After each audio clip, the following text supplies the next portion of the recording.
আচ্ছা বলুন তো, সায়েন্স নিয়ে না পড়লে, ডাক্তার ইঞ্জিনিয়ার না হলে কি জীবনটাই বৃথা?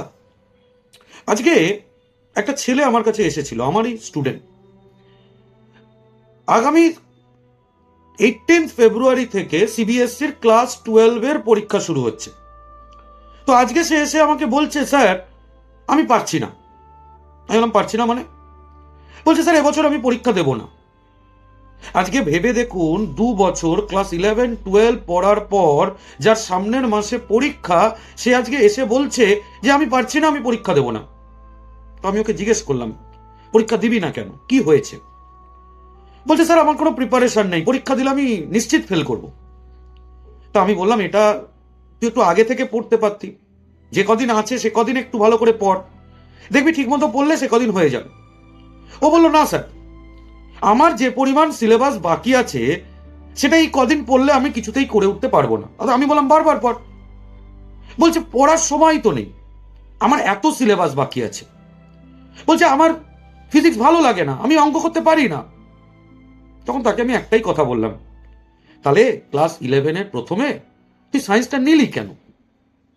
তুই আর্টস নিতে পারতি, তুই কমার্স নিতে পারতি। ছেলেটা খুব কষ্ট করেই বলল, স্যার মা আর বাবা আমাকে জোর করে সায়েন্স দিয়েছে।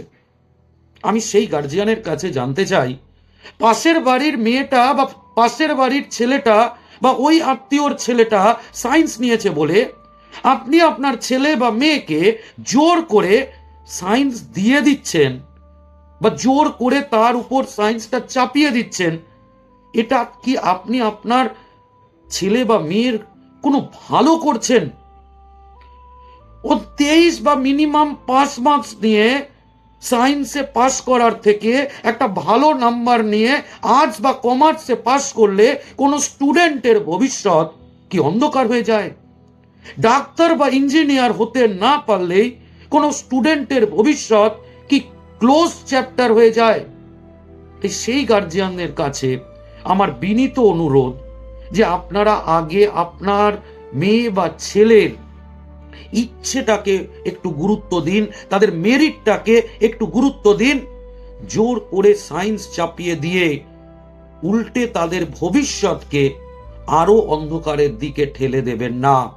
সায়েন্স ছাড়াও এখনো আর্টস কমার্স বলে স্ট্রিমগুলো আছে এবং তাতেও ভালো রেজাল্ট করে জীবনে অনেক প্রতিষ্ঠিত হওয়ার সুযোগ থাকে।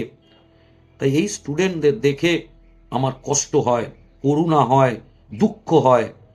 এদের মনের ভিতরে যে যুদ্ধ এরা লড়ছে, হয়তো এই 17-18 বছরে এই যুদ্ধটা লড়ার এত শক্তি তাদের হয়তো নেই। ভগবানের কাছে প্রার্থনা করি সেই শক্তিটা এই ছোট ছোট ছেলে মেয়েগুলোর মধ্যে তিনি যেন দেন। নমস্কার।